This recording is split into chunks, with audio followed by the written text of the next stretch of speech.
men. We are not beasts, and we do not intend to be driven or beaten as such. The entire prison populace has set forth to change forever the ruthless brutalization and disregard for the lives of the prisoners here and throughout the United States. What has happened here is but the sound before the fury of those who are oppressed.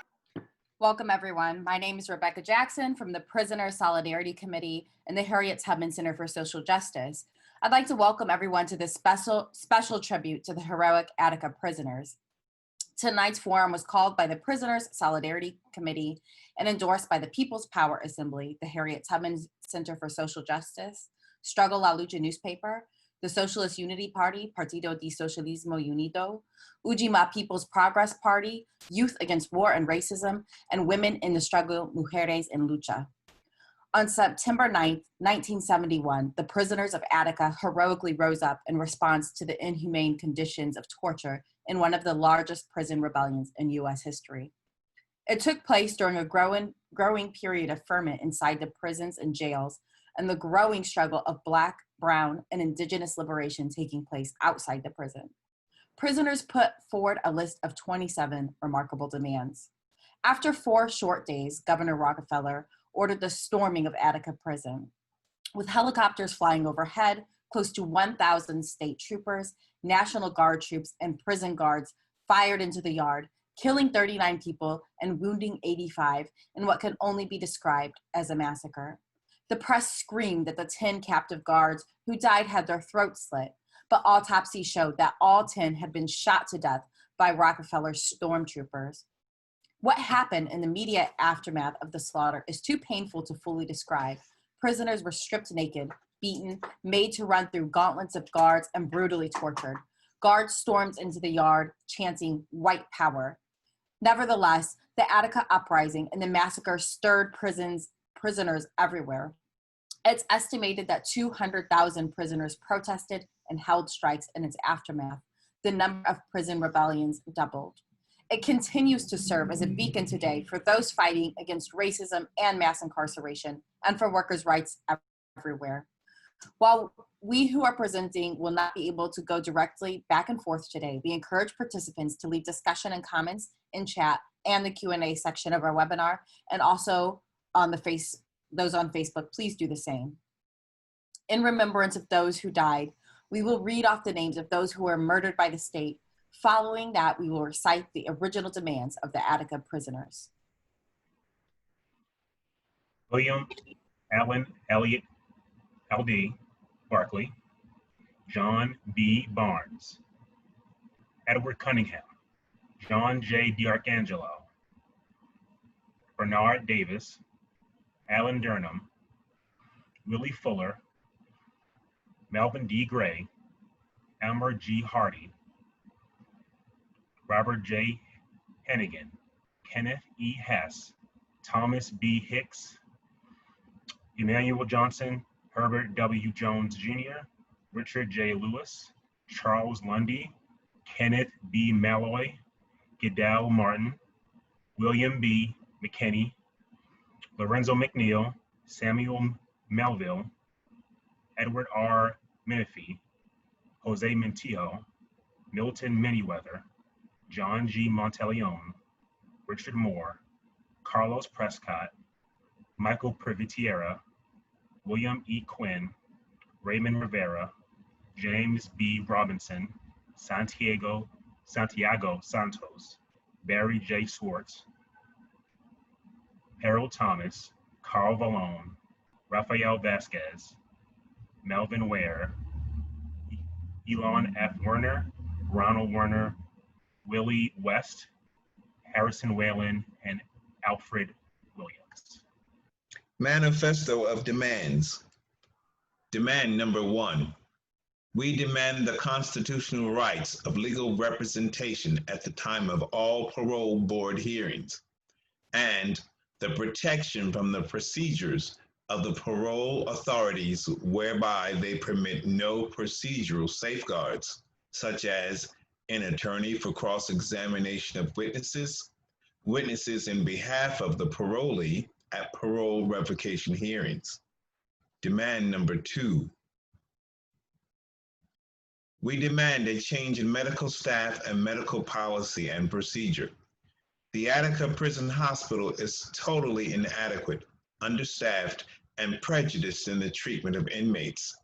There are numerous mistakes made many times. Improper and erroneous medication is given by untrained personnel. We also demand periodical checkups on all prisoners and sufficient licensed practitioners 24 hours a day instead of inmates' help that is used now. Demand number 3. We demand adequate visiting conditions and facilities for the inmate and families of Attica prisoners. The visiting facilities at the prison are such as to preclude adequate visiting for inmates and their families. Demand number 4. We demand an end to the segregation of prisoners from the mainline population because of their political beliefs. Some of the men in segregation units are confined there solely for political reasons, and their segregation from other inmates is indefinite. Demand number 5. We demand an end to the persecution and punishment of prisoners who practice the constitutional right of peaceful dissent. Prisoners at Attica and other New York prisons cannot be compelled to work, as these prisons were built for the purpose of housing prisoners, and there is no mention as to the prisoners being required to work on prison jobs in order to remain in the mainline population and or be considered for release. Many prisoners believe their labor power is being exploited in order for the state to increase its economic power and to continue to expand its correctional industries, parentheses, which are million-dollar complexes, end of parentheses, yet do not develop working skills acceptable for employment in the outside society, and which do not pay the prisoner more than an average of 50 cents a day. Most prisoners never make more than 50 cents a day. I'm sorry, that sentence should read that jobs which do not pay the prisoner more than an average of 40 cents a day. Most prisoners never make more than 50 cents a day.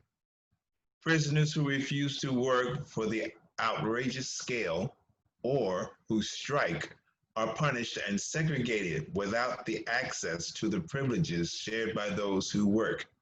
This is class legislation, class division, and creates hostilities within the prison.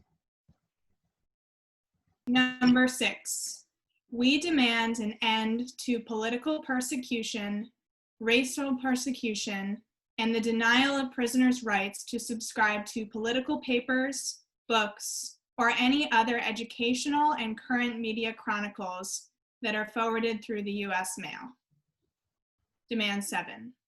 We demand that industries be allowed to enter the institutions and employ inmates to work 8 hours a day and fit into the category of workers for scale wages.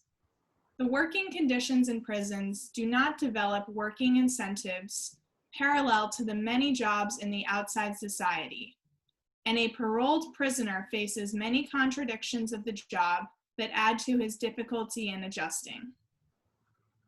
Those industries outside who desire to enter prisons should be allowed to enter for the purpose of employment placement. We demand, number 8, we demand that inmates be granted the right to join or form labor unions. 9, we demand that inmates be granted the right to support their own families.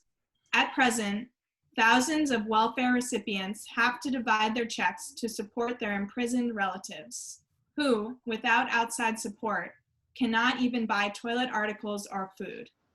Men working on scale wages could support themselves and families while in prison. 10, we demand that correctional officers be prosecuted as a matter of law for any act of cruel and unusual punishment where it is not a matter of life and death. 11.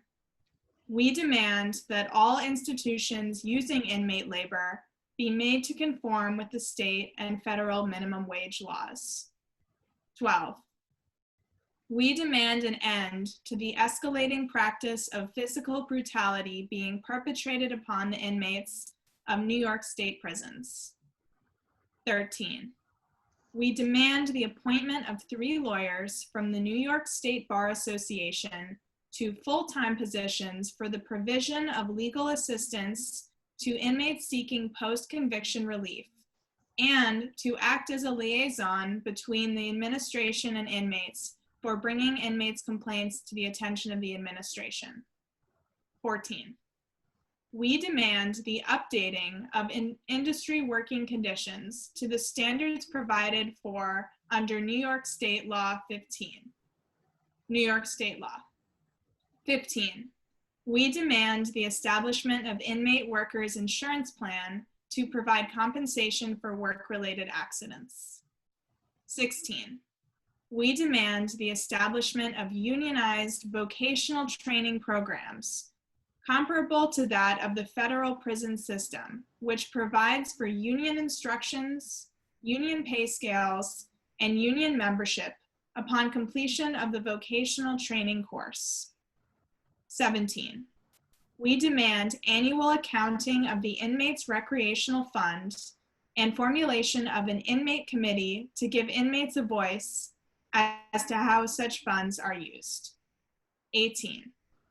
We demand that the present parole board appointed by the governor be eradicated and replaced by the parole board elected by popular vote of the people. In a world where many crimes are punished by indeterminate sentences, and where authority acts within secrecy and within vast discretion, and given heavy weight to accusations by prison employees against inmates, inmates feel trapped unless they are willing to abandon their desire to be independent men. 19. We demand that the state legislature create a full-time salaried board of overseers for the state prisons. The board would be responsible for evaluating allegations made by inmates, their families, friends, and lawyers against employers charged with acting inhumanely, illegally, or unreasonably. The board should include people nominated by psychological or psychiatric associations, by the State Bar Association, by the Civil Liberties Union, and by groups of concerned, involved laymen. 20. We demand an immediate end to the agitation of race relations by the prison administration of this state. 21. We demand that the Department of Corrections furnish all prisoners with the services of ethnic counselors for the needed special services of the brown and black population of this prison. 22, we demand an end to the discrimination in the judgment and quota of parole for black and brown people. 23, we demand that all prisoners be present at the time their cells and properties are being searched by the correctional officers of state prisons. 24, we demand an end to the discrimination against prisoners when they appear before the parole board. Most prisoners are denied parole solely because of their prior records. Life sentences should not confine a man longer than 10 years, as 7 years is considered statute for a lifetime out of circulation. And if a man cannot be rehabilitated after a maximum of 10 years of constructive programs and etc., then he belongs in a mental hygiene center, not a prison. We demand that better food, number 25, we demand that better food be served to the inmates. The food is a gastronomical disaster. We also demand that drinking water be put on each table and that each inmate be allowed to take as much food as he wants and as much bread as he wants, instead of the severely limited portions and limited slices of bread. Inmates wishing a pork-free diet should have one, since 85% of our diet is pork meat or pork-saturated food. 26, we demand an end to the unsanitary conditions that exist in the mess hall. For example, dirty trays, dirty utensils, stained drinking cups, and an end to the practice of putting food on the tables hours before eating time without any protective covering over it. 27, we demand that there be one set of rules governing all prisons in this state instead of the present system where each warden makes rules for his institution as he sees fit. For these demands, they died. We would like to show a brief clip of one of the original observers, Tom Soto, of the Prisoner Solidarity Committee. On September 9th, prisoners made a request for observers. From the prisoners, we urgently demand immediate negotiations through William M. Kunstler, attorney at law, 588 9th Avenue, New York, New York, Assemblyman Arthur O. Eve of Buffalo, the Prisoner Solidarity Committee of New York, Minister Farrakhan of the Muslims. We want Huey P. Newton from the Black Panther Party, and we want the chairman of the Young Lords Party. We want Clarence B. Jones at the Amsterdam News. We want Tom Wicker of the New York Times. We want Richard Roth from the Courier Express. We want the Fortune Society, Dave Anderson of the Urban League of Rochester, Brian Eva Barnes. We want Jim Hendling of the Democratic Late Chronicle of Detroit, Michigan. We guarantee the safe passage of all people to and from this institution. We invite all the people to come here and witness this degradation so that they can better know how to bring this degradation to an end. This is what we want. Tom Soto went from the Prisoners Solidarity Committee. Really as an adjunct, in my view, to the civil rights movement. There were rebellions going on throughout the country by the African American community demanding civil rights, and these rebellions often took on a very militant character. There were very radical organizations such as the Panthers, the Young Lords, the Rainbow Coalition that were emerging. There was the struggle against the Vietnam War, which is another issue.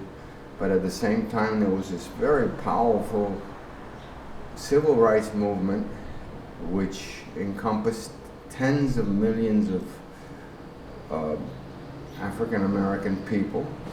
And it was felt very much in the prisons, which were about 85%, or in large majority, Black, Latino, minorities in general. And as a response to this growing struggle that was taking place in the prisons, specifically, I recall the Auburn prison rebellion, the Women's House of Detention,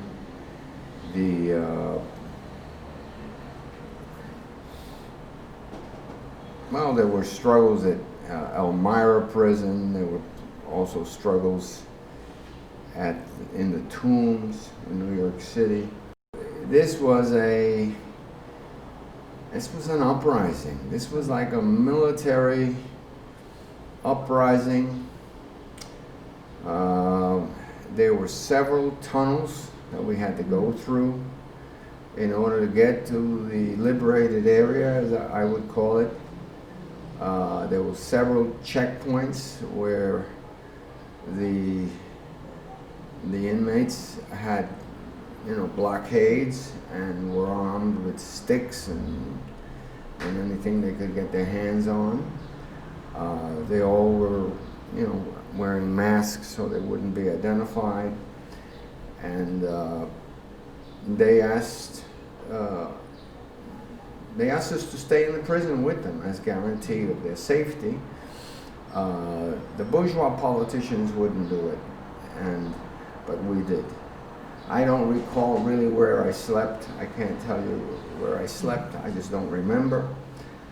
But we did stay, and we told them yes, and they were very happy. After we went through several checkpoints and through these tunnels, we went to the main area, and it was at night. Actually, it was at night. It was a huge area.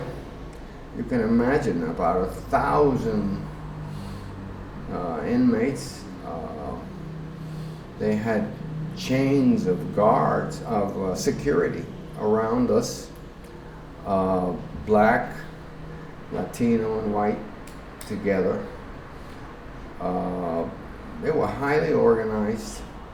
There was a large area, negotiating table on the right, where the leaders of the rebellion, Barclay and Big Black and Chapman and others, were seated. This delegation came in, which included myself, members of the Young Lords, Counselor was there, Arthur Eve, and some of the others. And they just greeted me especially with tremendous solidarity. They hugged.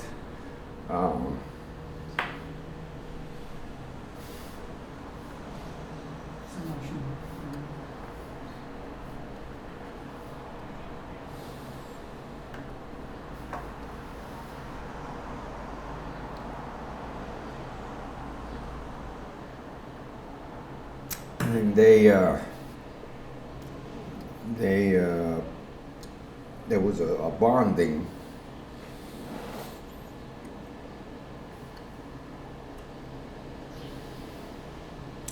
And then they took us on a tour. They took me on a tour. I was alone with them.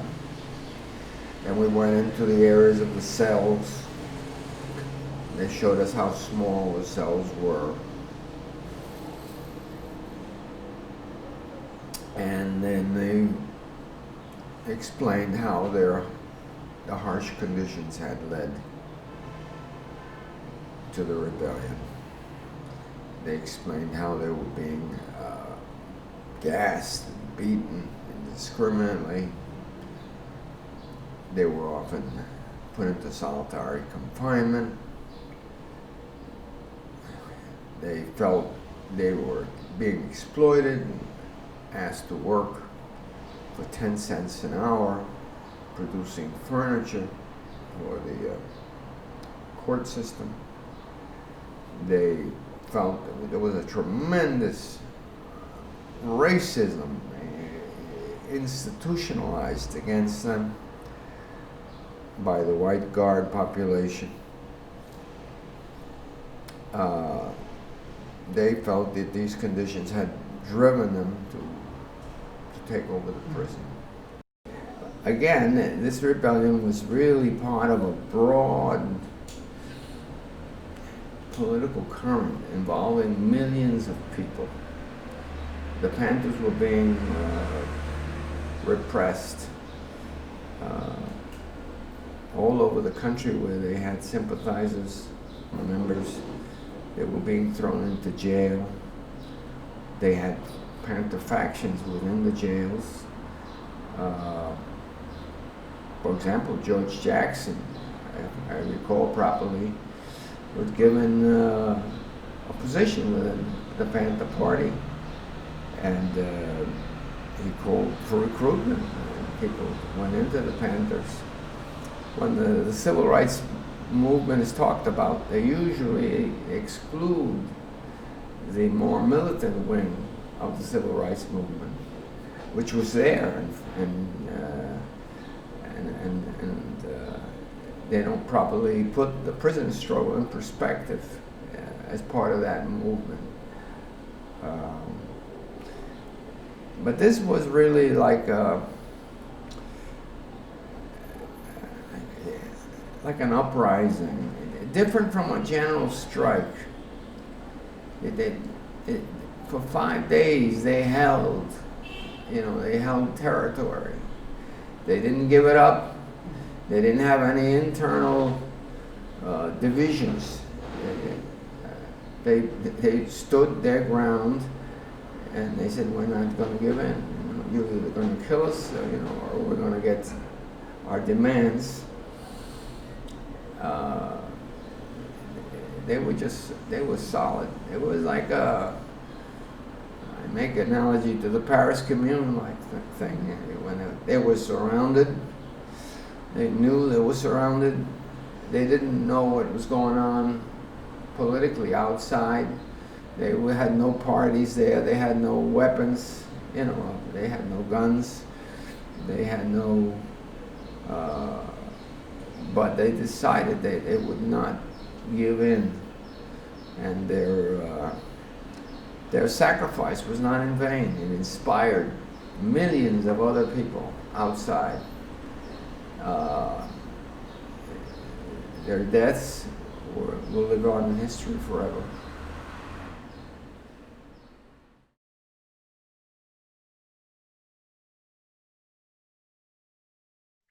Great. So we're going to go ahead and introduce once again Rasika and Sharon, who had participated at the protest at Bond Prison. And then we're going to move right into the screening of the premiere of Give Us Freedom. So I'm going to turn it over to Sharon and Rasika to give opening remarks on the film. This film made with the 2 audio clips that received to Baltimore Prisoner Solidarity Committee chapter, received to Comrade Stephen Sessi, who's a prisoner rights advocate here in Baltimore. The Tom Soto's segment is actually perfect segue to this film, because if you know, it's 1971 Attica Rebellion, and 50 years later, all these other prison struggles happen and very similar situation, and nothing has changed. The demands are the same. People are asking for basic human rights and dignity. Yeah, I will leave it at there. I don't want to add a whole lot more to what Rasika said, except for to say that the purpose of the video, and also the video that you saw of Tom Soto, is really for us to be able to use them as organizing tools, to amplify the voices of people inside the jails. And except for that, this is very long, and we will have a future program of people who, loved ones who have their friends and family who are behind bars right now during this whole COVID crisis. So the struggle continues onward. And part of this program is not just as a program.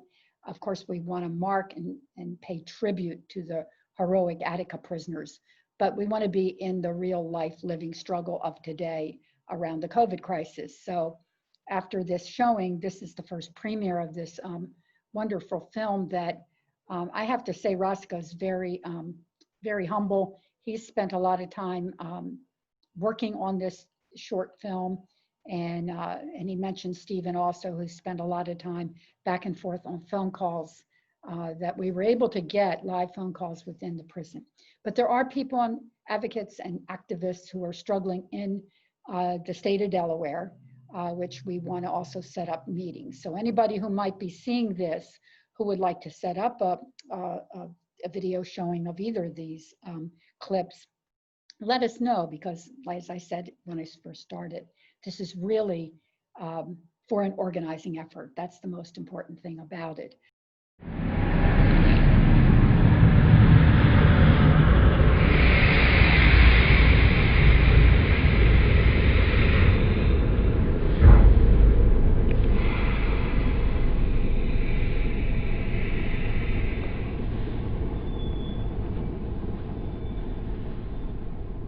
Okay, it's all of this uproar over the death of one officer being killed, you know, and I,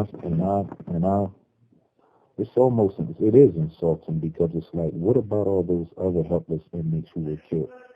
The Dante Cunninghams, you know, who was murdered in here, you know, the countless people who were murdered in this place, the people who died from medical negligence. You know, the medical staff, they let issues, you know, health issues fester, which turn into other things.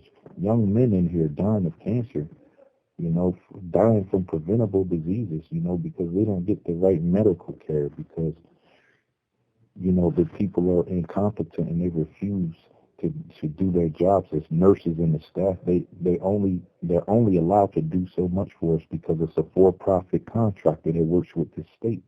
And any type of real medical care would cost them money. So people are dying from treatable and preventable diseases in this place. Cancer rates are sky high. Diabetes is sky high. People are dying, and that's not counting the people who get restrained, when a situation occurs between the inmate and an officer to where they have to call in the quick response team. These people come suited and booted up. They kill people. They will beat you to death. You know, this same guard, Sergeant Floyd, has been responsible for a couple of inmate deaths, directly or inadvertently, because they get you cuffed up, they restrain you, and then they beat you. When there's a situation where an inmate has to be restrained, he has to go to the infirmary and then go to the hole. These people will beat you after you've been restrained, after you've been to the infirmary. And you in the hole, so you don't have contact with your family because you can't use the phone when you're in the hole. Nobody gets to see your bruises, so by the time you get out of the hole, you're all the way healed up. That's if you survive the beating. This is how they play in here. So my thing is, why is this officer's death so significant when they are responsible for countless inmate deaths in this place? Countless inmate deaths. Every day, people are dying from negligence. Every day they're dying from malfeasance, corruption.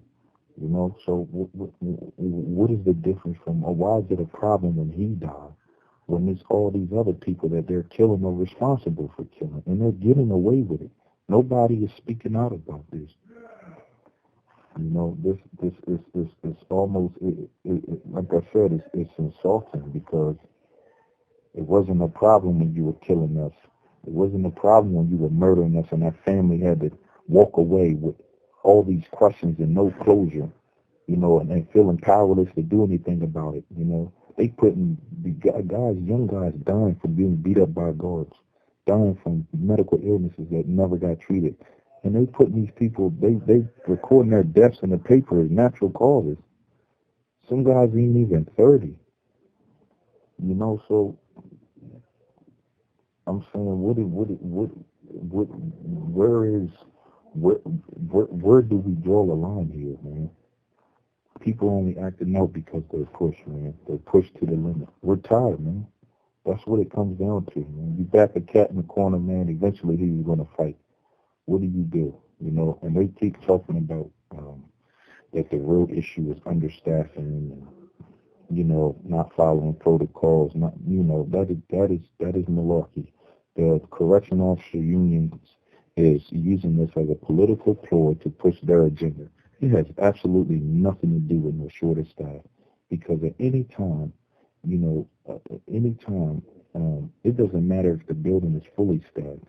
At any time that we decide to uprise or riot, we can do it with impunity.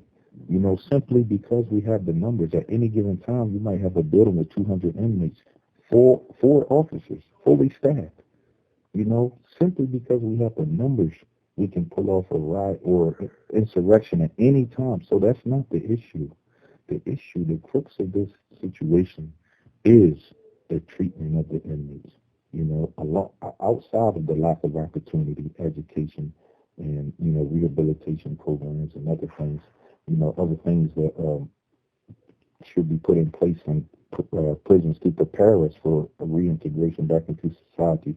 Outside of all of that, the crux of the bottom line, the meat of this situation is the way they treat us.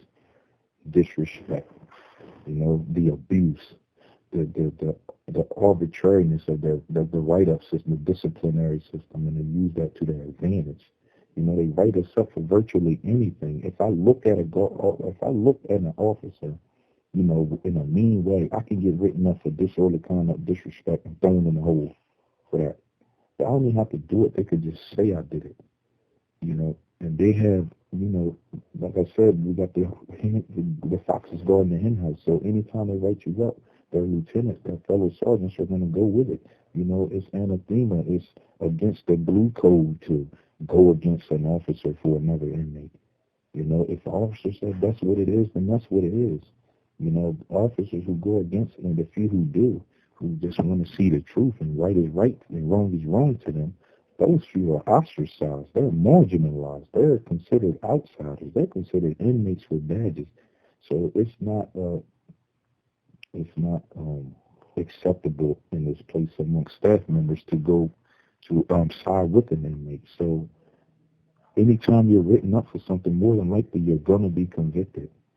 You know what I'm saying? And they use this to their advantage. These officers, they talk to us any kind of way because they know once they write us up, if we say anything or do anything, or if they feel like they want to say we said or did anything, they know they're going to win. You know, it's the treatment of the inmates outside of the lack of opportunity. It's the treatment. You know, it's the social interaction. It's off balance. You know, we're not bucking. We're not snapping. Why are y'all? You know, this is only the culmination of decades of oppression. No officer has ever died in this place. It's finally come to a head now. You know, everybody's looking at this as why this happened. We're looking at it like why ain't it been happening? You know, not that we want this to happen, but this is the natural result of the things they do around here. It has nothing to do with staffing.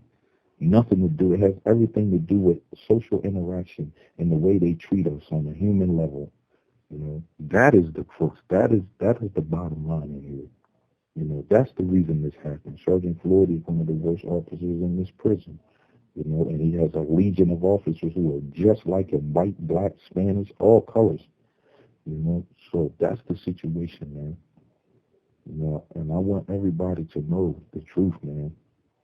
That is the truth, man.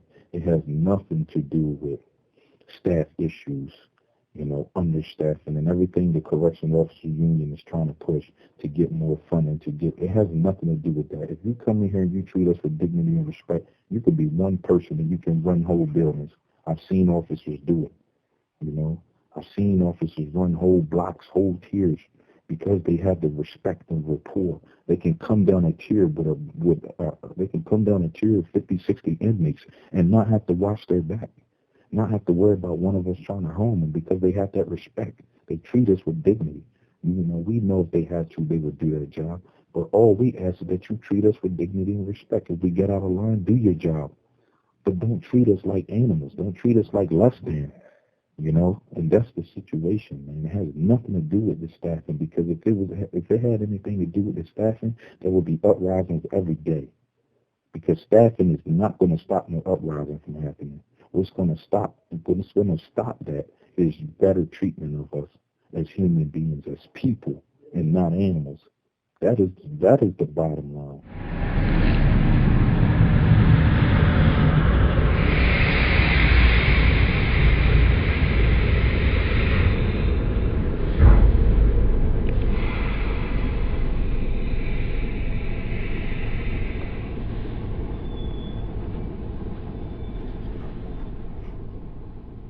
I want y'all to open your eyes. I want y'all to open your eyes and see what's going on. There's been a change in the atmosphere. You know, the storms are shifting. You know, there is becoming a paradigm shift in the way things are. You know, there's a resistance movement that's been building.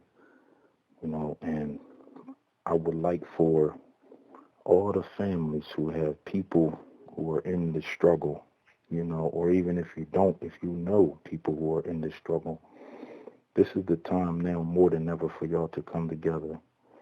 You know, there's a movement being formed, you know, behind the scenes, and it's finally coming to a head with this situation that just happened at the prison.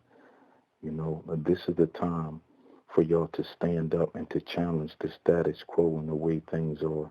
This stuff they're doing to us is wrong. This stuff they're doing to us is illegal. And every time we act out, every time we, you know, decide to offer any resistance, they stamp it down by lying to y'all and making y'all think that we're the bad guys. You know, and this is why we need families, communities to come together, you know, and be on one accord, to stand up, speak out. You know, y'all need to hit these streets. You know, my dream is to see 1,000 people outside of this prison yard with "Free Us" T-shirts on, you know, demanding our freedom because half of us shouldn't even be here. much less going through the horrible conditions that we have to live through in this place. You know, I speak as the lone voice. I'm the only voice, of all of these inmates behind these walls. I am the only outlet to speak about the struggle in real time to get our stories out, you know. And I take upon that with pride. I take that calling with pride. You know, I am just asking for the support. We need numbers. We need y'all to stand up. We need y'all to stand out, speak up and speak out, come together, hold events, lead marches, rallies, go get shirts made, banners, signs, hit these streets, demand that our public officials change the way things are. Our court systems are corrupt. Our prisons are corrupt. We're not the bad guys. The good guys are the bad guys, and anybody that don't agree with that, you don't know what it's like to be in the struggle. And you can never point no finger where you never lend a hand. So if you're not doing nothing to change the situation, keep your mouth off of it and stop judging the situation, because you have no idea what it's like to be under the iron hand of oppression. So I'm asking that y'all come out. It breaks my heart when I look out there and I see white people, white people who don't even have family members in here, who don't even know what this struggle is like, and they're standing up and speaking out against injustice, even though there are a lot of white people who are not speaking out against injustice, who are with the establishment and the status quo. I would dare to say there are dissenters. There is a resistance among the white population and community, and it pains my heart to see that when people of color, black and brown people, are the most oppressed in this country, and yet we speak out the least. I think there needs to be a change in that. Y'all need to find time around your jobs and your everyday lives, man, and address this moral crisis, man, because your silence is your consent. If you're silent about this issue, then that means you condone this issue. You condone injustice and oppression. The Jews, the Germans that let the Nazis kill the Jews and they didn't speak up, they were just as guilty, if not more guilty, as the Nazis themselves. Complacent, passive participation is worse than active participation, and I just want y'all to see this is a sign of the time, man. It's time for a change, man. Delaware is the most corrupt state in this nation, and yet the least publicized for its corruption. They are corrupt at the highest levels in this state, and nobody is this stuff is being swept under the rug. It's time for a movement to be established in Delaware, and it starts with us. I'm ready for it. I just want to know if y'all are. I'm gonna keep speaking out, man. I'm gonna do what I gotta do to keep access to the streets, and I'm gonna keep speaking from behind these walls, man. This is us, man. The struggle, man. Respect it.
We would like to thank everyone who participated and who listened to this webinar.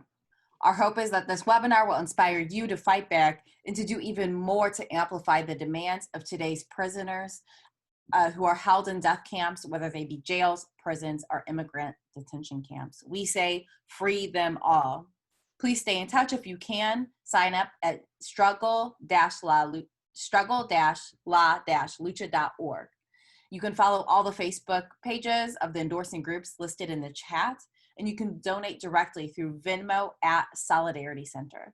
Thank you again, and please stay in touch.